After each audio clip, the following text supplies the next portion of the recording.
65 men, one longship. The North Sea churns below, cold and endless. The air is thick with salt, sweat and smoke. For weeks these men live side by side, eating, sleeping and fighting in tight quarters. No toilets, no buckets, no sanitation. Only the open sea and the Vikings' endurance. Yet somehow this crew avoided the sickness that crippled other shipmen. How did they survive the stench, the sickness and the sea, while trapped on a narrow ship built for war, not comfort? Today we're diving into one of history's strangest survival stories. How the Vikings managed waste on their longships without getting sick. No bathroom, no privacy, no walls, not even a bucket. 3 weeks at sea. This is the Viking longship, a vessel that, by all logic, should have been a floating graveyard. Crowded decks spread disease. Shared spaces transmitted germs from person to person. With no way to dispose of waste, it was the perfect setup for cholera, dysentery and typhoid.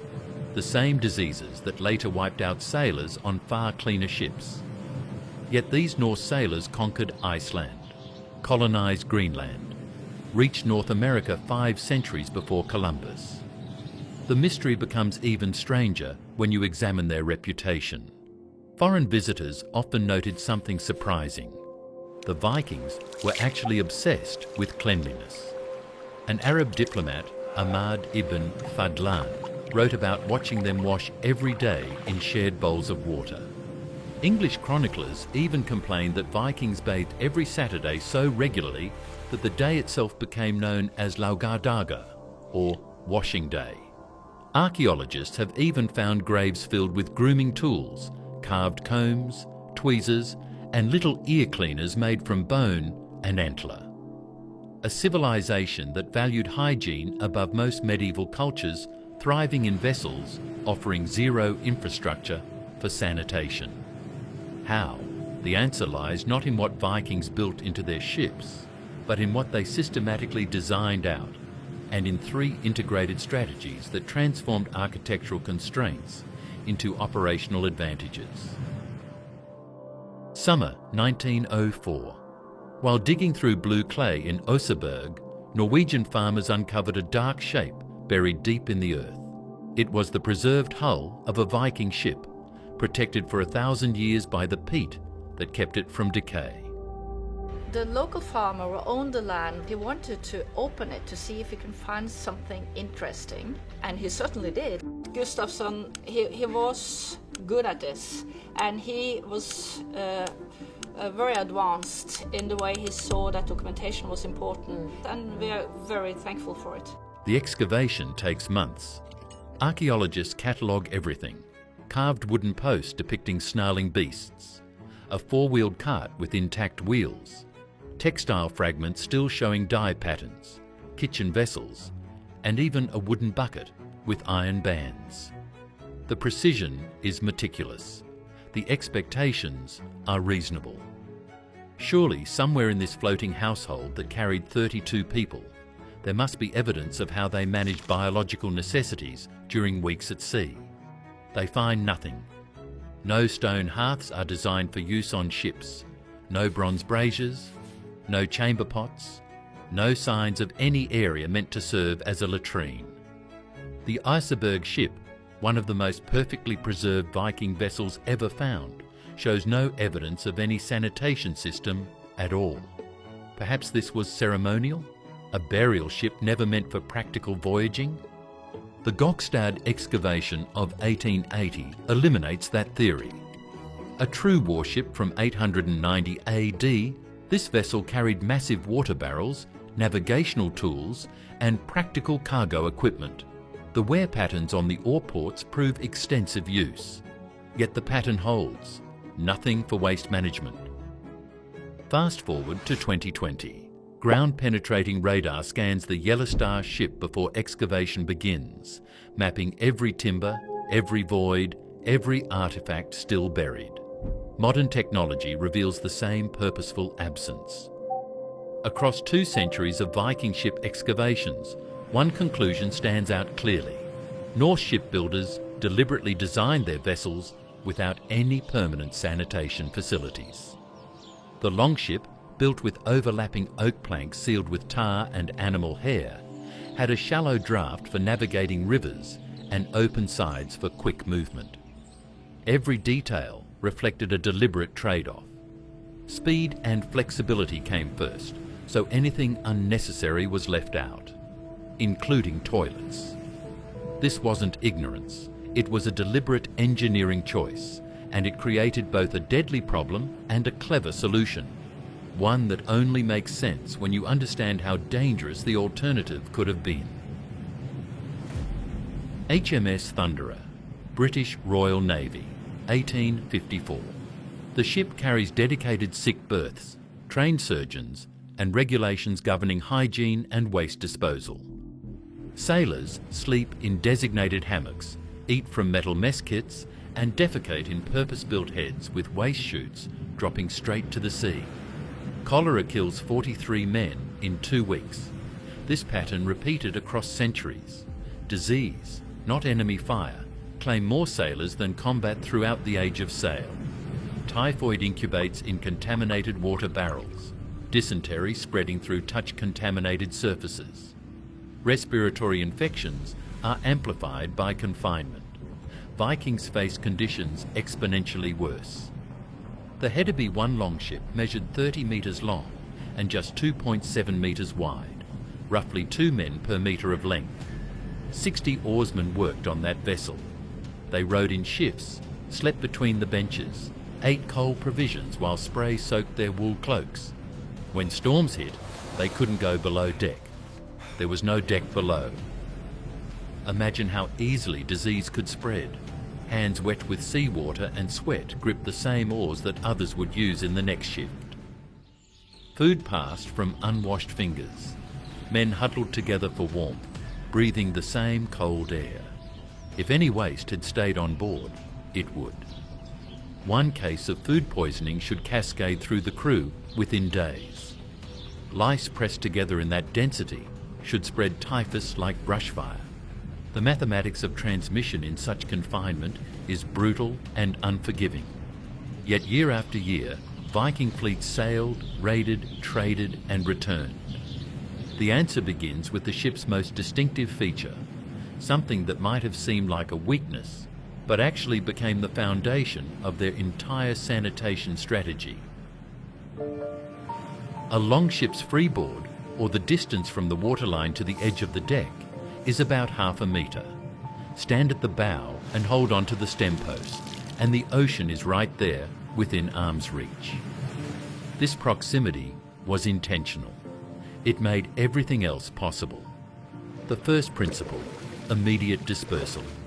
Human waste went straight overboard into the North Atlantic. Without anything to contain it, nothing built up. Without build-up, germs could not concentrate. The moving salt water dilutes pathogens instantly, cutting bacterial levels dramatically in seconds. For calm seas, this system worked perfectly. In rough weather, when standing at the rail became dangerous, simple wooden buckets, the kind found in every Viking household, served as temporary containers, emptied overboard at the first opportunity, never stored, never allowed to fester. The key was understanding the ship as a platform, not a sealed space. The ocean didn't just receive their waste, it erased it, offering a natural cleansing system far greater than anything humans could build. But this leaves an uncomfortable gap in the historical record.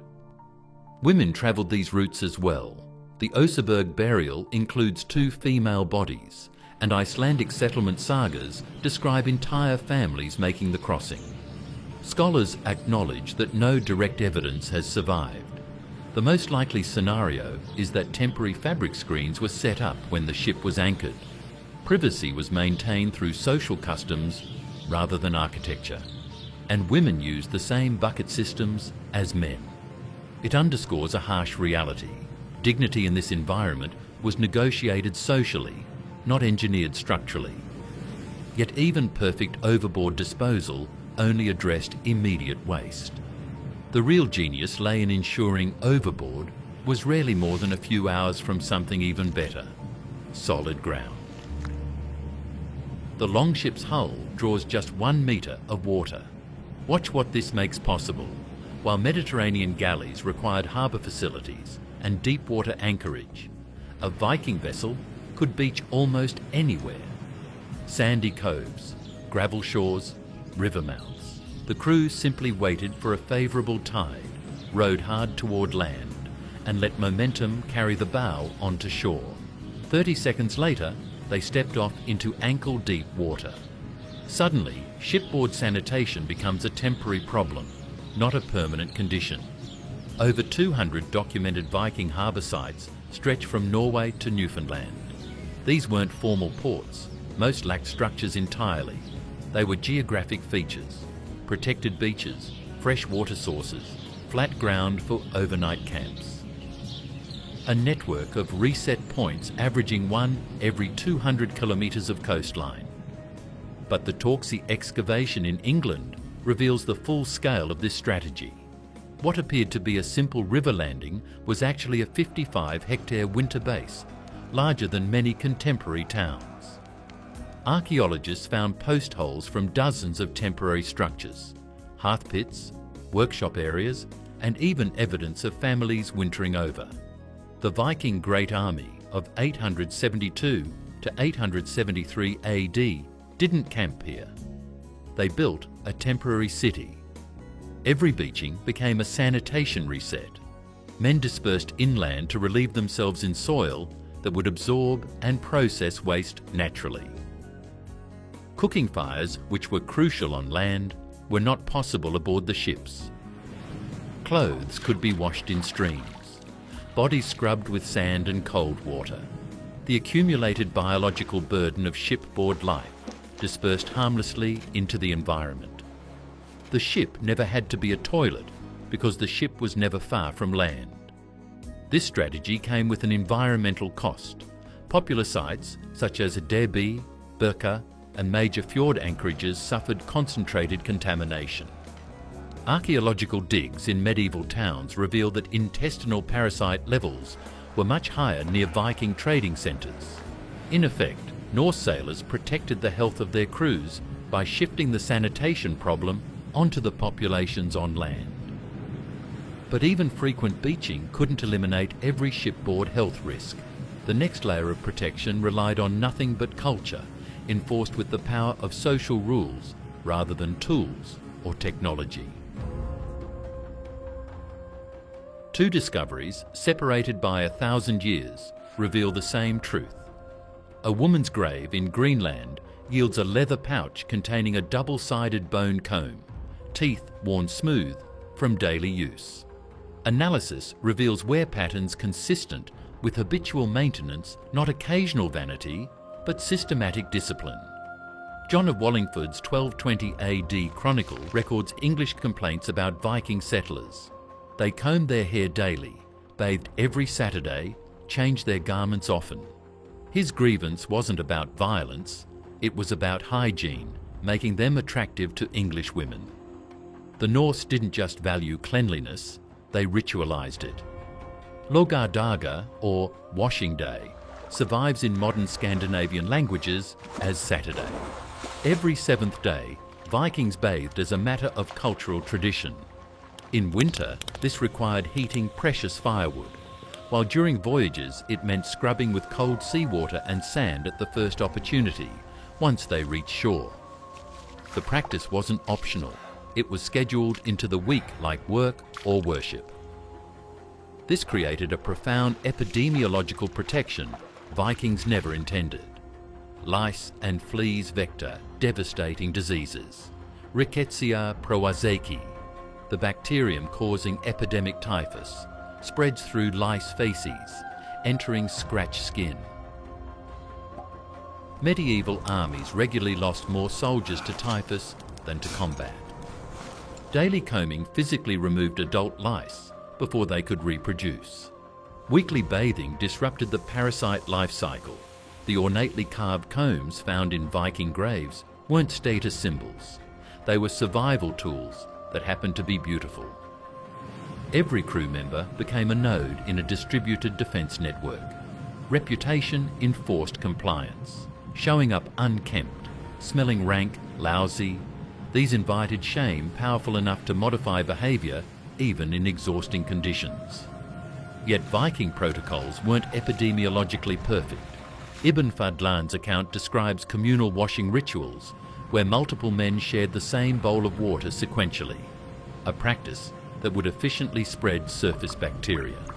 The intent was cleanliness. The execution, by modern standards, actually facilitated some transmission. Vikings prioritised hygiene without understanding transmission, but even imperfect execution proved more effective than their contemporaries' approaches. Still, social pressure and saltwater scrubbing couldn't address the deadliest vector of all, one that sailed invisible in wooden barrels. Freshwater spoils. It's one of maritime history's cruelest ironies. The substance essential for life becomes lethal within weeks of storage. Wooden barrels harbour bacteria in their grain. E. coli from contaminated source water multiplies in the dark. Sailors in later centuries learned to fear the water barrel as much as enemy ships. Vikings provisioned differently, not through superior knowledge, but practical necessity. Freshwater's weight-to-value ratio made it impractical for long voyages. Weak beer and sauermjölk, sour milk, lasted longer and tasted better. But the unintended consequence revolutionised shipboard health. Beer production requires boiling the wort, the grain water mixture that becomes beer. Sustained boiling kills virtually all human pathogens. Vikings didn't know why heating prevented spoilage. They just knew it worked. Every barrel of weak beer carried aboard represented gallons of accidentally pasteurised hydration. Sour milk undergoes lactic acid fermentation, dropping pH low enough to inhibit most bacteria while preserving nutritional value for months. Again, Vikings prized it for longevity and taste, not microbiological safety. The result: systematic avoidance of contaminated drinking water, the primary killer aboard age-of-sail vessels. The Longships' construction provided a second unintended advantage. Those clinker-built overlapping planks were never watertight. Seawater constantly seeped through tiny gaps. Archaeological finds confirm wooden bailers as standard equipment crews spent significant time scooping bilge water overboard. Any organic debris that fell into the bilge food scraps, spillage, accidental contamination immediately mixed with seawater and got bailed out within hours. No stagnant pools, no anaerobic pockets where bacteria thrive. The bilge remained dynamic, constantly flushing. Compare this to later ship designs: enclosed cargo holds, deep bilges inaccessible except through hatch openings, waste accumulating for weeks until port. Those ships' bilges became toxic cesspools. The bilge fever that decimated 19th century navies was essentially sepsis from prolonged exposure to decomposing organic material in stagnant seawater. The Viking hulls leaked by design, or more accurately, the builders accepted that perfect sealing was impossible and turned it to their advantage. The constant flow of seawater acted as a natural cleaning system, making the ocean itself their waste management solution. No single innovation explains how the Vikings survived. Their brilliance came from combining three strategies that balanced and strengthened each other. Architectural minimalism eliminated waste concentration points entirely. By refusing to build containment systems, Norse shipwrights forced immediate dispersal into the sea's infinite dilution capacity. Cultural discipline converted individual hygiene into collective defence. Social pressure made personal grooming mandatory. Weekly bathing rituals provided scheduled decontamination. Daily combing physically removes disease vectors. Strategic seamanship ensured the ship never became a closed system. Frequent beaching created reset opportunities. Harbour networks provided land-based infrastructure. provisioning with fermented liquids accidentally eliminated waterborne disease. What makes this approach remarkable is that it required no central authority, no bureaucracy, and no advanced technology. Problems were prevented through smart design, social norms guided behaviour, and travel patterns turned the landscape itself into part of the solution. When the ship's design reached its limits, such as during storms that made overboard disposal impossible, cultural practices took over through individual discipline. When social routines broke down during exhausting voyages, planned stops on shore allowed the crew to reset before contamination could spread.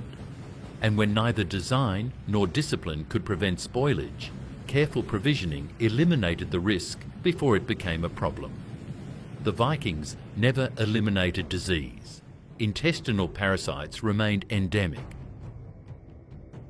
Dental abscesses, chronic infections, and periodic epidemics still killed, but mass acute outbreaks never systematically collapsed their operations. Contrast this with later navies. British ships in 1854 losing more crew to cholera than combat. Spanish treasure fleets decimated by typhus. Scurvy was killing thousands of vessels that carried the solution in their cargo holds because dietary knowledge lagged behind naval architecture. Viking success is measured not in perfect health, but in operational sustainability. Crews remained functional. Expeditions returned. Maritime dominance persisted for 3 centuries because they understood something that modern sanitation often overlooks.